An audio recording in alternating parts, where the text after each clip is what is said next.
नमस्कार साथियों, स्वागत है आपका एग्जाम ऑब्जेक्टिव पर। मैं हूं विकास और आप हैं मेरे साथ। आज मध्यकालीन झारखंड के इतिहास के बारे में जानने के लिए, और इसमें हम हर एक टॉपिक के बारे में जानेंगे। जिसमें जानेंगे पूर्व मध्यकाल के बारे में जानेंगे, उत्तर मध्यकाल के बारे में जानेंगे, और भिन्न भिन्न तरह के उसमें क्या क्या खासियत है, इस सब के बारे में हम लोग जानेंगे। तो चलिए हम स्टार्ट करते हैं आज के टॉपिक और जानते हैं मध्यकालीन झारखंड के बारे में।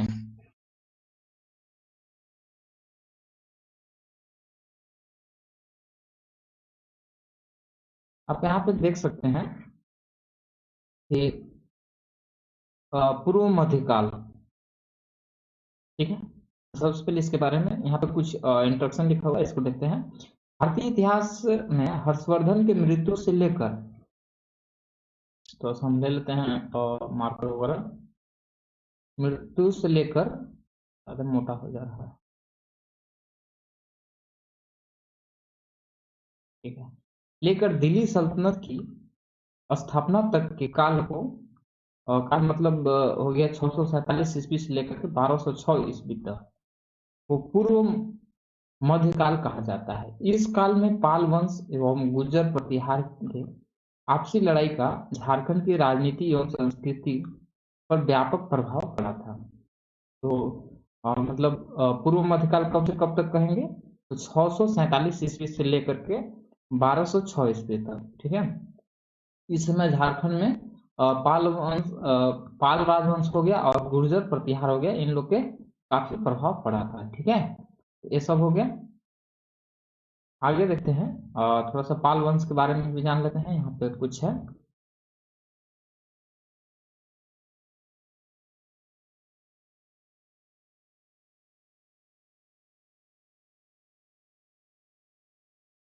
देखिए पाल वंश के बारे में।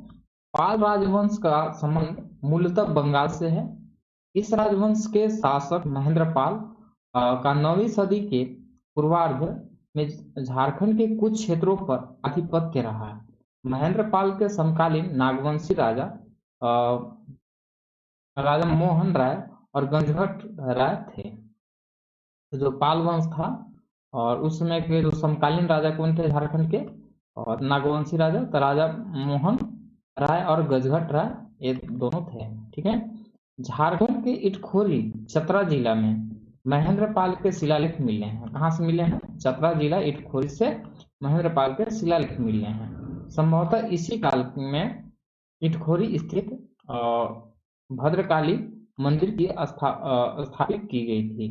मतलब कि इसी काल में जब पाल वंश है, उसी समय भद्रकाली मंदिर जो चतरा में है, इटखोरी में, वो भी स्थापित की गई थी, ठीक है।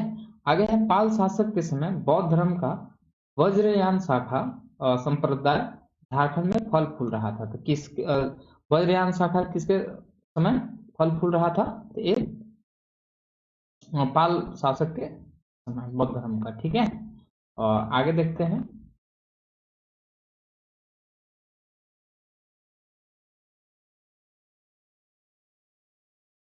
आगे है कि 9वीं सदी के उत्तरार्ध में झारखंड का कुछ क्षेत्र गुर्जर प्रतिहार राजवंश के अधीन रहा है, ठीक।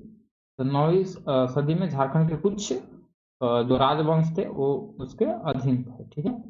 इसी कालखंड में जयदेव कृत गीत गोविंद में झारखंड क्षेत्र की परंपराओं का वर्णन मिलता है। कब मिलता है? इसी क्षेत्र में, ठीक है। उड़ीसा के राजा जयदेव सिंह ने द्वितीय 13वीं सदी में स्वयं झारखंड का शासक घोषित किया था। कौन 13वीं सदी में घोषित किया था? राजा जयदेव सिंह ने झारखंड के शासक घोषित किया था। कब किया था? 13वीं सदी में, ठीक है ना। इसके द्वारा जारी 13वीं सदी के ताम्रपत्र में सर्वप्रथम झारखंड शब्द का उल्लेख मिलता है। इसी अवधि में ही झारखंड में चेरो, खरवार, संथाल जनजाति का प्रवेश हुआ था। कब हुआ था? 13वीं सदी में किसका किसका प्रवेश हुआ था? तो चेरो हो गया, खरवार हो गया, और संथाल जनजातियों का प्रवेश हुआ था, ठीक है। अब जाने हैं पूर्व मध्य काल में निर्मित प्रमुख मंदिर।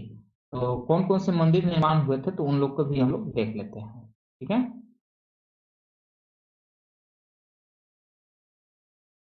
चलिए ठीक है, तो यहाँ पे एक महामाया मंदिर है, तो उसको देख लेते हैं। तो ये महामाया मंदिर कहाँ पे है? गुमला जिला में है। इस कहाँ, कौन सी गांव में? धापा मुनि गांव में स्थित है। ठीक है, महामाया मंदिर। ठीक,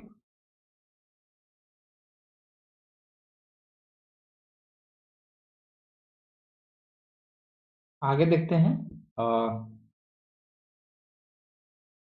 इसमें है, इस मंदिर का निर्माण नागवंशी शासक गजघट राय ने करवाया था। कौन सा मंदिर में? जो अ, गुमला में है, हापा मुनि गांव में जो मंदिर है उसको। ठीक है, और 908 ईस्वी में कराया था। इस मंदिर का पुरोहित तथा गंजघट राय के धार्मिक गुरु हरिनाथ, जो कि मराठा ब्राह्मण थे, और सबसे पहले यही थे, प्रथम पुरोहित थे। ठीक है, गंजघट राय के धार्मिक गुरु भी थे और इस मंदिर का भी प्रथम पुरोहित भी थे। तो कौन थे ये गजघट, सॉरी, हरिनाथ थे। ठीक है, आगे है, नागवंशी राजा शिवदास कर्ण द्वारा 1391 ईस्वी में इसमें विष्णु की प्रतिमा स्थापित किया था।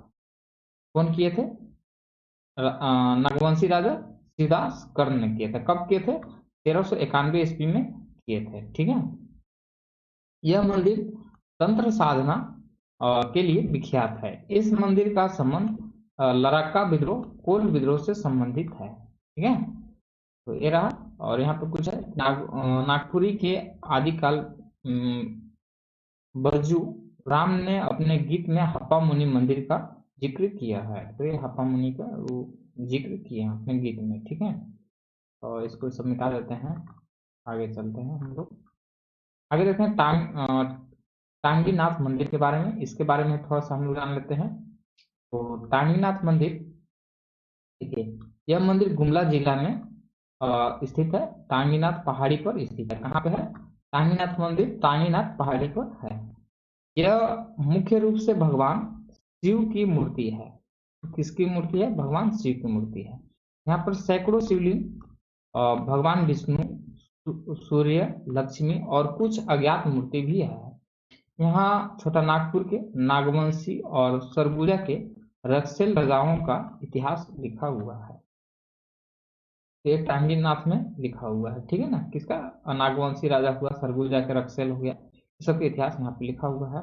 कौन कौन से देवताओं के है? तो यहाँ पे सैकड़ों शिवलिंग है, और भगवान विष्णु है, सूर्य देवता है, लक्ष्मी है, और कुछ अज्ञात मूर्ति भी यहाँ पे। आगे देखते हैं छिन्नमस्तिका मंदिर। छिन्नमस्तिका मंदिर का जो निर्माण हुआ था, ये भी 13वीं सदी में ही हुआ है। ठीक है, तो इसको देख लेते हैं। तो छिन्नमस्तिका मंदिर, देखिए छिन्नमस्तिका मंदिर अष्टभुजी छिन्नमस्तिका शक्तिपीठ ये रामगढ़ जिला के रजरप्पा में अवस्थित है। पाल शासक के द्वारा बौद्ध धर्म को संरक्षण देने के प्रतिक्रिया स्वरूप इस मंदिर का निर्माण हुआ था। ठीक है, पाल शासक द्वारा बौद्ध धर्म के संरक्षण देने के लिए इसका निर्माण किया गया था। छिन्नमस्तिका की मूर्ति बौद्ध वज्रयान का हिंदू प्रतिरूप है। ठीक है, यहाँ पे जो छिन्नमस्तिका का मूर्ति जो है, वो ऐसे कहा जाता है कि ये बौद्ध ब्रजयोगिनी हिंदू का प्रतिरूप है। ठीक है, यहाँ पे कुछ चित्र में देख सकते हैं, इस तरह से छिन्नमस्तिका मूर्ति है। आगे देखते हैं, उत्तर मध्यकाल झारखंड में। यहाँ सल्तनत काल में हम लोग जानेंगे झारखंड के सर्वप्रथम कुतुबुद्दीन ऐबक के सेनापति बख्तियार खिलजी 1204 से 5 ईस्वी में झारखंड को रास्ते बंगाल ले गया था। तो सल्तनत काल में, इसको देखते हैं अगला पेज में हम लोग।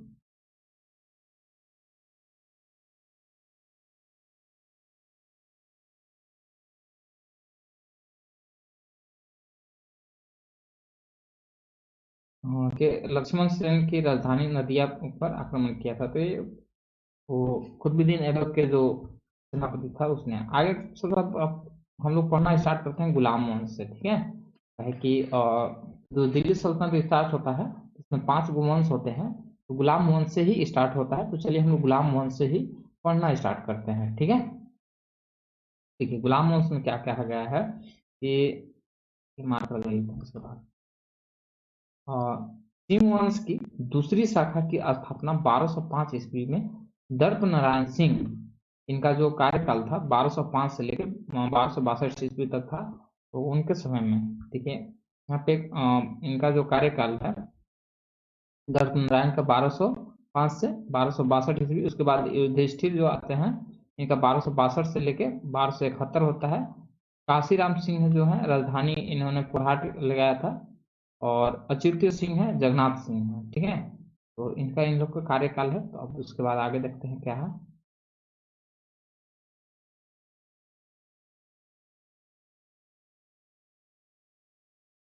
भूया जनजाति के लोग द्वारा जगन्नाथ द्वितीय के अत्याचारों एवं उत्पीड़न से तंग आकर के उनके विरुद्ध विद्रोह शुरू किया था।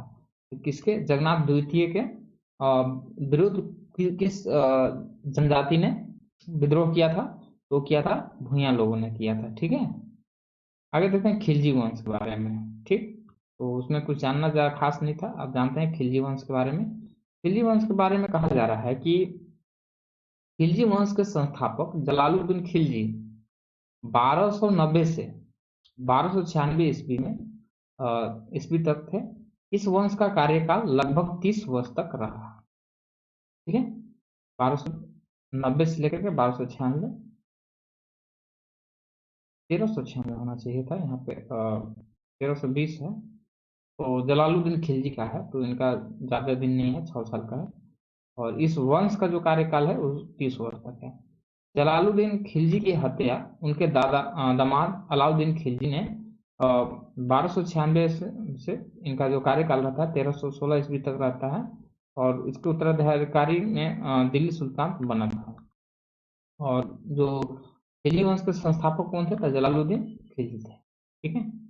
हजू मलिक अलाउद्दीन खिलजी के सेनापति था। हजू मलिक कौन था? अलाउद्दीन खिलजी का सेनापति था। इसके द्वारा क्या किया जाता है? तो 1310 ईस्वी में झारखंड के नागवंशी राजाओं को कर देने के लिए मजबूर किया जाता है। तो खिलजी वंश के कौन सा सेनापति था? छज्जू मलिक था, जिन्होंने नागवंशी राजाओं को कर देने के लिए मजबूर किया था। अलाउद्दीन खिलजी द्वारा मलिक काफूर को दक्षिण भारत के विजय हेतु भेजा गया था। मलिक काफूर तेलंगाना विजय हेतु झारखंड प्रवेश करते हुए गया था।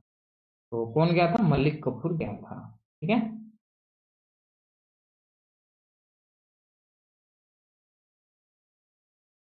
उसके बाद है कि खिलजी वंश के दौरान मंगोल द्वारा 6 बार आक्रमण किया गया। इस दौरान झारखंड के एक मात्र नागवंशी राजा बेनुकर्ण राय 1300 से 1360 ईस्वी थे। अलाउद्दीन खिलजी के अधीनता नागवंशी राजा बेनुकर्ण द्वारा स्वीकार कर ली गई थी। बेनुकर्ण ने स्वीकार किया था। अलाउद्दीन खिलजी के प्रमुख कार्य क्या थे?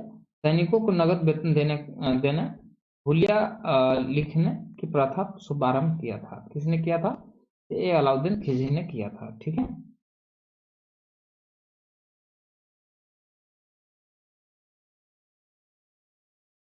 आगे देखते हैं बाजार नियंत्रण प्रणाली को प्रोत्साहन, और ये काम किया था अलाउद्दीन खिलजी ने।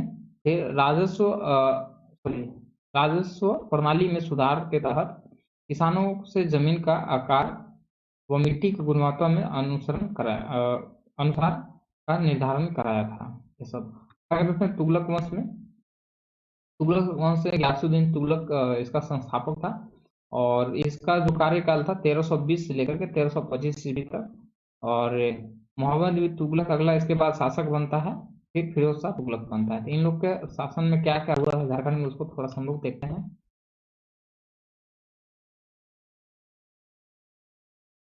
ठीक है।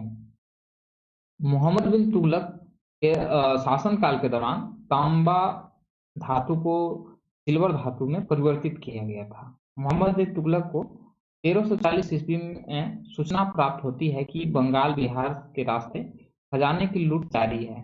इस आक्रमणकारी झारखंड के जंगल में छिपे हुए हैं, जिनके परिणाम स्वरूप मलिक बयाम मोहम्मद बिन तुगलक को सेनापति द्वारा हजारीबाग क्षेत्र में चाई चाप्पा तक पहुंचकर सैन्य बल तैनात कर दिया गया। यद्यपि संथाली स्रोत के अनुसार यह आक्रमण इब्राहिम अली के नेतृत्व में किया गया था। और जो बीघा किला पर भी इब्राहिम अली द्वारा ये आधिपत्य स्थापित कर लिया गया था। फलस्वरूप संथाल लोगों ने अपने सरदारों के साथ वहां से भगाने में सफल हुए थे। फिरोज शाह तुगलक द्वारा 1359 से 60 ईस्वी के बंगाल अभियान पर जाते समय बंगाल के शासक को हराकर हजारीबाग के सतगांव क्षेत्र को जीत लिया गया था और सतगांव को अपनी राजधानी भी बनाया था। इस दौरान 1391 में नागवंशी राजा शिवदास कर्ण के शासनकाल में हप्पा मुनि मंदिर घगर गुमला में विष्णु की प्रतिमा स्थापित कराई गई थी। तुगलक वंश के काल में बागदेव सिंह 1368 ईस्वी में रामगढ़ राजा की स्थापना की थी। इधर कोई खास चीज नहीं है, जो खास रहेगा उसको हम इंडिकेट करते चलेंगे। लोधी वंश इसका 1451 से लेके 1526 ईस्वी तक इसका शासन चलता है और उस दौरान क्या होता है और देखते हैं। लोधी वंश का संस्थापक कौन था? बहलोल लोधी था और इसका जो कार्यकाल है जो 1451 से लेके 1489 तक है। बहलोल लोधी के बाद सिकंदर लोधी बनता है, तो इसका कुछ खास नहीं लग रहा है।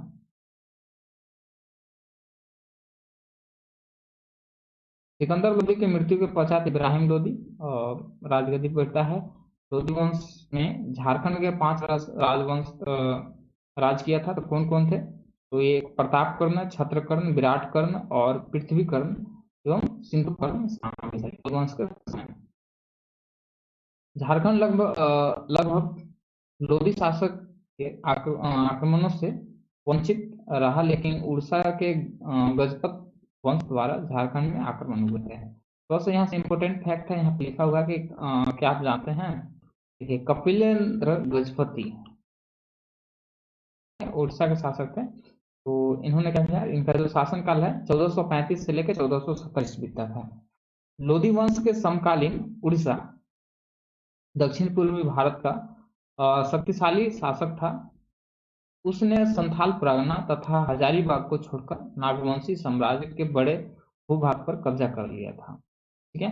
जौनपुर के राजा हुसैन शाह सरफी ने 1494 ईस्वी में सिकंदर लोधी के भय से झारखंड के साहेबगंज में शरण लिया था।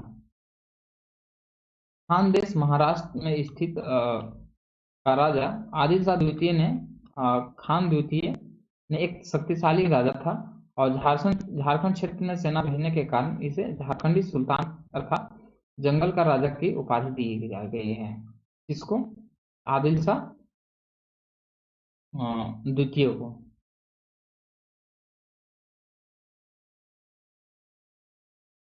सैयद वंश का ये शासकों का झारखंड पर कोई हस्तक्षेप नहीं हुआ था। आगे देखते हैं। यहाँ पे सल्तनत काल में झारखंड के नागवंशी राजा कौन कौन थे उसको देख लेते हैं। तो देखिए, दिल्ली सल्तनत के वंशज और यहाँ पे है झारखंडी नागवंशी राजा।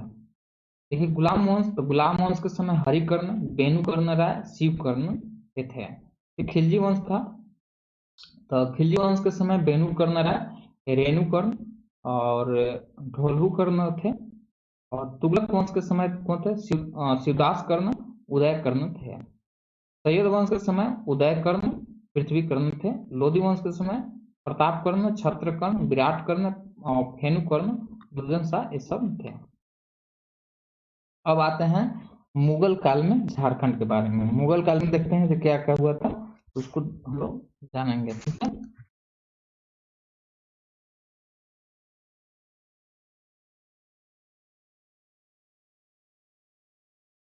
और सो देख लेते हैं, रिकॉर्डिंग हो रहा है ना।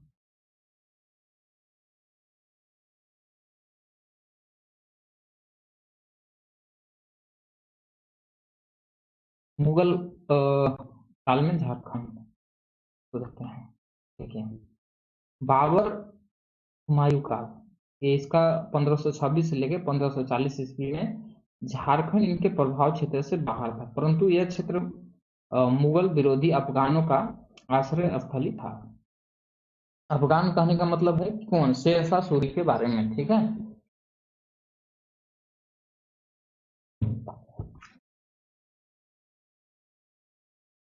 देखिए, हुमायूं अफगान संघर्ष के दौरान हुमायूं का भरकुंडा रामगढ़ में स्थित है। भरकुंडा कहाँ है? रामगढ़ में है। तक पहुंचने का प्रमाण मिलता है। ठीक है। किसका? हुमायूं अफगान संघर्ष के दौरान हुमायूं का। ठीक है। झारखंड में ऐसा क्वेश्चन आ सकता है कि हुमायूं झारखंड में कहाँ तक आ गया था, तो ये रामगढ़ जिला तक आ गया था, जबकि भरकुंडा में स्थित है। ठीक है,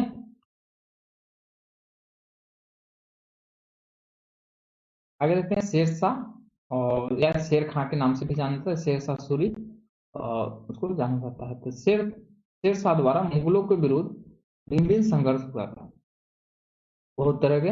और इसका सुसंघर्ष हुआ था 1534 से लेकर के 1540 ईस्वी तक। इस समय झारखंड का कई बार उपयोग किया गया था, मतलब संघर्ष के समय शेरशाह सूरी द्वारा झारखंड का बहुत बार यूज किया गया था। शेरशाह हाँ 1528 ईस्वी में दक्षिण बिहार का शासक बना था।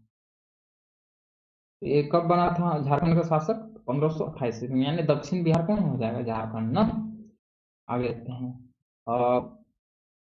शेर शाह के बंगाल अभियान 1534 से 37 ईस्वी के दौरान झारखंड से गुजरते वक्त उसके पुत्र जलाल खान ने राजमहल पहाड़ी के बीच स्थित तेलियागढ़ी में और नाकाबंदी की थी। शेर शाह 1538 ईस्वी में बंगाल अभियान के पश्चात मुगलों को चकमा देकर के राजमहल के रास्ते ही रोहतास तक पहुंचकर रोहतास किला पर कब्जा किया था। इसके इसके शासन काल में झारखंड में ही सिक्कों का प्रचलन हुआ था, तेज हुआ था। अहमद अहमद यादगार द्वारा लिखित तारीख ए शेरशाही के अनुसार 1538 ईस्वी में शेर शाह के सेनापति खवास खान ने दरिया खां के साथ मिलकर पलामू के चेरो शासक महारथ चेरो को परास्त कर श्याम सुंदर सफेद हाथी को हासिल किया था। चौसा का युद्ध 26 जून 1539 ईस्वी में शेर खां के मुगल बादशाह हुमायूं को पराजित कर दिया था। चौसा में मिली सफलता के बाद रोहतास में से बीरभूम तक इसका इलाका शेर खां के कब्जे में आ गया था। लगभग 35 वर्ष तक राजमहल क्षेत्र पर शेर शाह एवं उसके वंशजों का आधिपत्य था। अब आते हैं अकबर के बारे में। अकबर के बारे में देखते हैं हम लोग।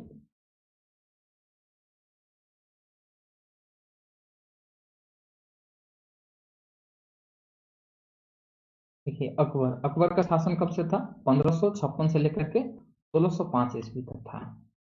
और 1576 ईस्वी तक झारखंड क्षेत्र के सक्रिय सभी मुगल विरोधी अफगान का दमन कर दिया था। ठीक है, तो मुगल विरोधी थे, वो अफगान लोग थे, उस सबका दमन कर दिया था। कितना? 1576 ईस्वी तक है। ठीक है, कौन? ये अकबर ने।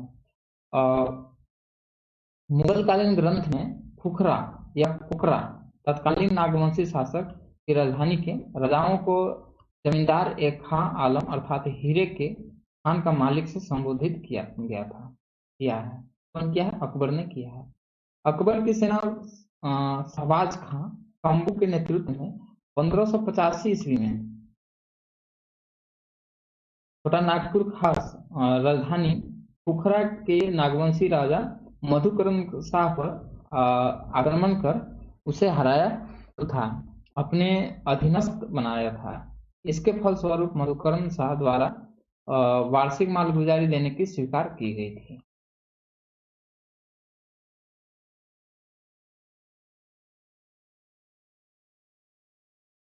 फिर अंततः 16वीं सदी के अंत तक खुखरा पूरी तरह से मुगलों के नियंत्रण में आ गया था। ठीक है, 16वीं सदी तक। आगे देखते हैं।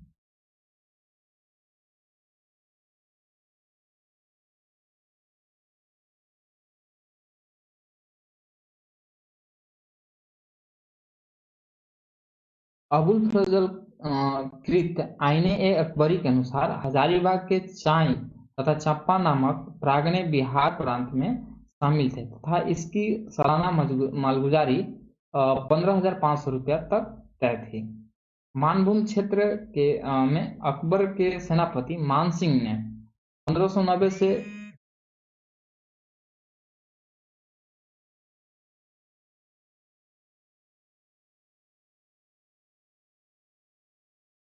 92 में पारा एवं तेलकुपी मंदिर का जीर्णोद्धार तथा पंचेत के किले का निर्माण कराया था।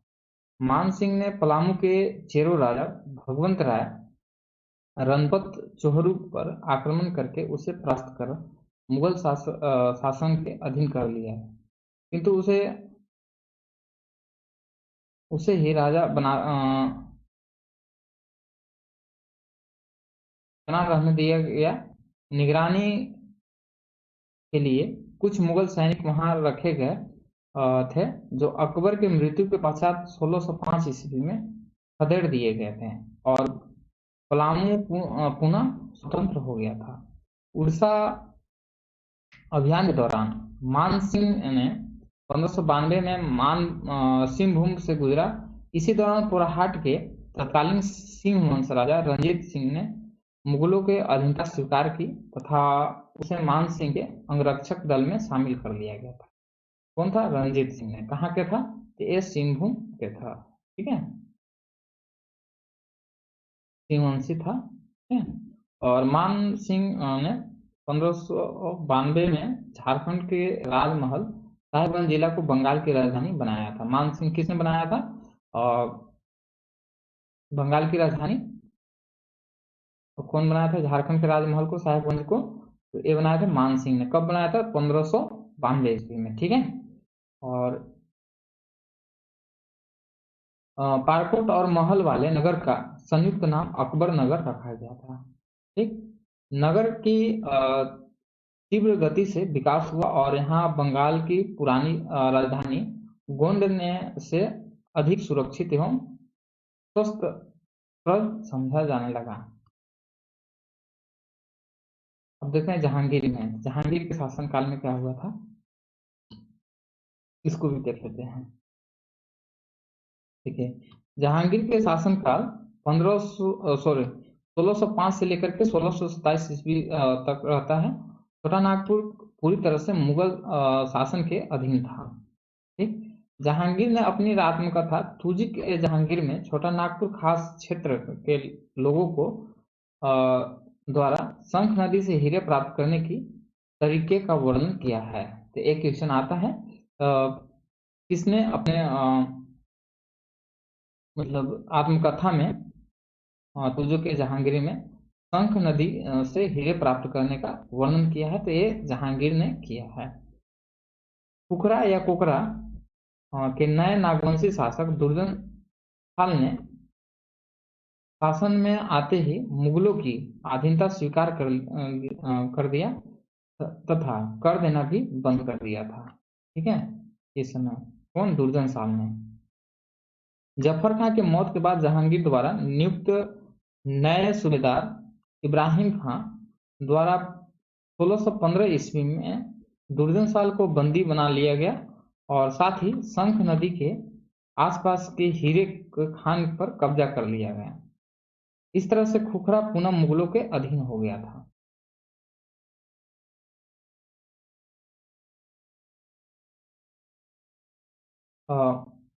अधीन हो गया। दुर्जन को 1615 से 1627 ईस्वी के दौरान लगभग 12 वर्ष तक ग्वालियर के किले में बंदी बना करके रखा गया था। किसको? दुर्जन को। ठीक, थोड़ा सा और है आगे। यहाँ पे है कि 1627 में मुगल दरबार के हीरे के विवाद को और दुर्जन के मतलब ये हीरा के परख के विख्यात थे दुर्जन द्वारा सुलझाने में इनाम स्वरूप उसे बंदी से मुक्त कर दिया गया था और शाह की उपाधि भी प्रदान की गई थी। किसके? किसे? दुर्जन को ना। और जहांगीर ने उसको खोया हुआ राज भी उसे लौटा दिया था। उसके बदले हमसे दुर्जन ने 6,000 रुपये मुगलों को सालाना कर के रूप में देना स्वीकार किया था। मुगल के पलामू के मुगलों के अधीन करने के उद्देश्य से जहांगीर ने अफजल खां, अबुल फजल का पुत्र और इराद खां के सैन्य नेतृत्व सौंपा था, परंतु चेरो राजा अनंत राय से जहांगीर की सेना परास्त हो गई थी। अनंत राय की मृत्यु के पश्चात 1612 ईस्वी में सहबल राय द्वारा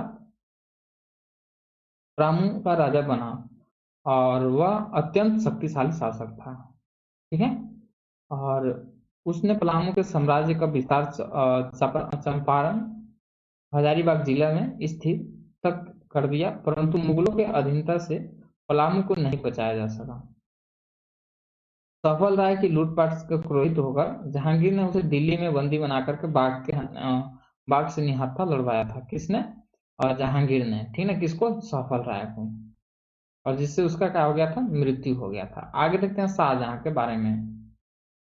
देखिए, नागवंशी शासक दुर्जन साल को उसके खोया राज्य वापस कर दिया। और कौन किया था? शाहजहां ने किया था।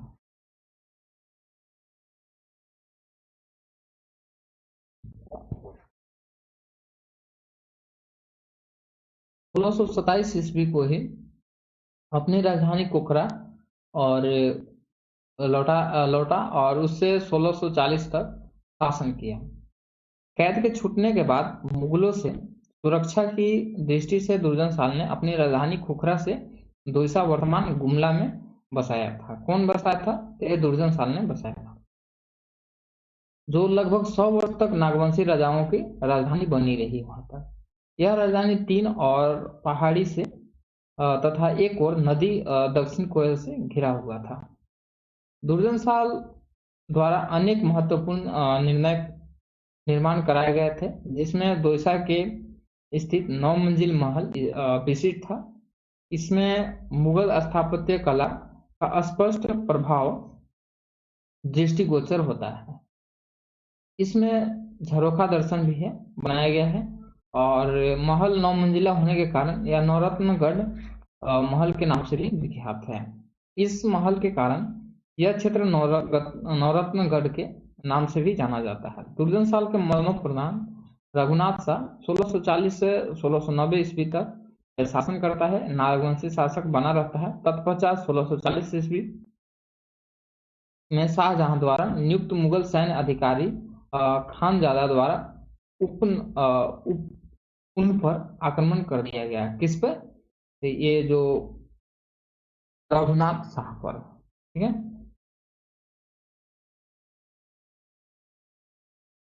जिसे रघुनाथ शाह ने एक मामूली रकम के रूप में देना स्वीकार कर लिया। फलस्वरूप नागवंशी मुगल संबंध काफी सौहार्दपूर्ण हो गया। शासन के अनुकूल वातावरण में रघुनाथ शाह ने दोईसा चुटिया राम मंदिर, जगन्नाथ बोड़िया, मदन मोहन मंदिर इत्यादि जगहों पर भव्य मंदिर का निर्माण कराया। कौन कराया था? ये रघुनाथ शाह ने कराया था। इस समय पलामू के में शक्तिशाली राजा प्रताप राय का शासन था। किसके समय था? तो ये रघुनाथ शाह के समय था। इस समय पलामू में ये था, ठीक है। 1641 से 42 ईस्वी में शाहजहां के सेनापति शाइस्ता खान ने प्रताप राय के खिलाफ सैन्य अभियान का नेतृत्व किया था। परिणाम स्वरूप हार के डर से प्रताप राय ने मुगल सेनापति शाइस्ता खान से संधि कर ली और मुगल को नियमित 80,000 रुपए लगान देने के लिए राजी हो गया, ठीक है। ये शाइस्ता खान के वो राजी हो गया था, ठीक है। आगे देखते हैं औरंगजेब। औरंगजेब के समय क्या हुआ था, तो उसको भी हम लोग जान लेते हैं थोड़ा सा। देखिए, औरंगजेब का काल कब होता है? 1658 से लेकर 1707 तक रहता है। और इसमें क्या होता है कि नागवंशी राजा रघुनाथ शाह और राम शाह के साथ मुगलों के संबंध काफी मधुर थे। मतलब इन लोग का जो संबंध था, किसका किसका? रघुनाथ शाह का और राम शाह का अच्छा संबंध था औरंगजेब से। मुगल बादशाह औरंगजेब के समकालीन नागवंशी शासक था, ठीक। तो कौन कौन था? तो ये रघुनाथ शाह थे, राम शाह थे, और ये सबका शासन जो हुआ शांतिपूर्ण से हुआ था। रघुनाथ शाह के शासन में राज्य पर निम्न दो आक्रमण हुए थे। कौन कौन थे? एक मुगल आक्रमण जिसका उल्लेख फ्रांसीसी यात्री टेवरनियर ने किया था। दूसरा पलामू के चेरो वंशी शासक मिर्नी राय के समय हुआ था।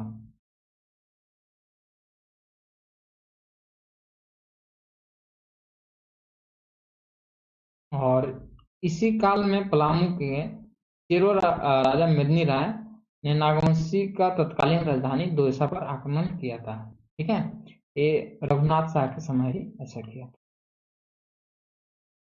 मेदिनी राय ने लूट से प्राप्त विशाल फाटक को पलामू किले में लगवाया था। कौन लगवाया था? मेदिनी राय ने लगाया था। इस फाटक को आज भी नागपुर दरवाजा के नाम से जाना जाता है। यह पलामू किला का निर्माण मेदिनी राय ने करवाया था। जो नया वाला पलामू किला है उसको मेदिनी राय ने निर्माण कराया था। रामसा 1690 से 1715 ईस्वी तक आक्रमण प्रवृत्ति का उसने पलामू, रीवा व सिंहभूम क्षेत्र पर आक्रमण किया था। चेरो राजा मेदिनी राय शक्तिशाली शासक थे। उन्होंने मुगलों को कर देना बंद कर दिया और था साथ ही समीपवर्ती मुगल प्रदेश पर लूटपाट भी करते थे। कौन करते थे? ये मेदिनी राय ऐसा करते थे। औरंगजेब के सूबेदार दाऊद खान ने 1660 ईस्वी में पलामू के कुंदा किले पर अधिकार करके उसे छत बिछत कर दिया है, जिससे मजबूर होकर के कुंदा के शासक चुन राय को इस्लाम धर्म स्वीकार करना पड़ा था। चुन राय के इस्लाम कबूलने के कारण चेरो नाराज थे, जिसके कारण उसके भाई सुरवर राय ने उसकी हत्या कर दी थी। किसकी? चुन राय को हत्या कर दी थी। क्यों कर दी थी? तो इस्लाम धर्म स्वीकार कर लेते इसके लिए। मेदिनी राय ने इस्लाम धर्म स्वीकार करने के प्रस्ताव को ठुकरा दिया और दृढ़ता से औरंगजेब की सेना का सामना करते रहे। अपितु सूबेदार दाऊद खान के नेतृत्व में और सेना मेदिनी राय को खदेड़ने में सफल रही। उन्हें सरगुजा में शरण लेनी पड़ी। किसको? सरगुजा में? तो मेदिनी राय को। 1666 ईस्वी में आसपास मेदिनी राय पुनः पलामू लौटे और अपने राज्य पर अधिकार कर लिया। उनके नेतृत्व में पलामू शीघ्र ही समृद्धशील हो गया और उसे न्यासी राजा कहा गया। मतलब फिर से वो अपना राजपाट ले लिए थे और वो न्यासी राजा उनको कहा जाता है। शासनकाल में चेरो शासन का स्वर्ण काल भी इनको कहा जाता है। मतलब उस समय स्वर्ण काल के नाम से भी जाना जाता है। मतलब स्वर्ण काल के से भी जाना जाता है। किसके शासन में? मेदिनी राय के शासन में। अतः 1674 ईस्वी में मेदिनी राय की मृत्यु हो गई। उसके उत्तराधिकारी का नाम रुद्र राय, ये 1674 से 1680 ईस्वी तक था। दिक्पाल राय ये 1680 से 1667 ईस्वी। साहेब राय 1697 से 1716 ईस्वी तक था। औरंगजेब के शासनकाल के दौरान दलेल सिंह द्वारा चाई के शासक मगर खां को हराया गया था। सिंहभूम पर औरंगजेब की संप्रभुता पर कोई प्रमाण नहीं मिलती है। पुरहाट नरेश महिपाल सिंह औरंगजेब के समकालीन था। यहाँ पे कुछ विचार है तो हम लोग पढ़ लेते हैं। एक विचार लो। लास्ट में हमारा क्लास समाप्त हो गया है तो हम लोग इस विचार को पढ़ करके इसके बाद हम लोग अपना क्लास को एंड करेंगे। ठीक है, तो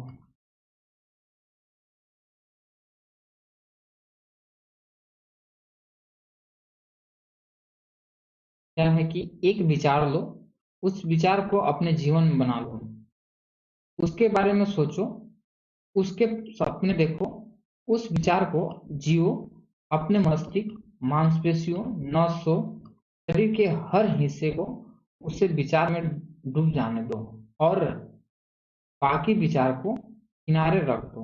यही सफल होने का तरीका है। ठीक है, तो आप लोग झारखंड पढ़ रहे हैं तो झारखंड पढ़ रहे हैं तो झारखंड का जाहिर सी बात है कि झारखंड का ही कोई जॉब लेना चाहते हैं तो और या जानकारी लेना चाहते हैं तो उसको ध्यान में उतार लीजिए और उसको फॉलो करिए। ठीक है, और ऐसा स्वामी विवेकानंद का नाम है। तो आज के लिए हम लोग इतना ही रखते हैं। बाकी नेक्स्ट वीडियो में हम लोग लेकर के आएंगे और नेक्स्ट वीडियो के द्वारा आगे के टॉपिक को हम लोग समझेंगे। ठीक है, आगे के टॉपिक हम लोग का क्या है? झारखंड के क्षेत्रीय राजवंश के बारे में पढ़ना हम लोग है। ठीक है, इसके बारे में भी हम लोग विस्तार से जानेंगे और अच्छे से जानेंगे। ठीक, तो उम्मीद करते हैं कि ये सब जानकारी आप सभी को पसंद आए होंगे। और ये सब जानकारी अगर पसंद आती है तो आपसे एक गुजारिश है कि चैनल को सब्सक्राइब कर लें और अपने दोस्त लोग को भी शेयर करें। ठीक है, तो आज के लिए नहीं रखते हैं, तब तक के लिए धन्यवाद।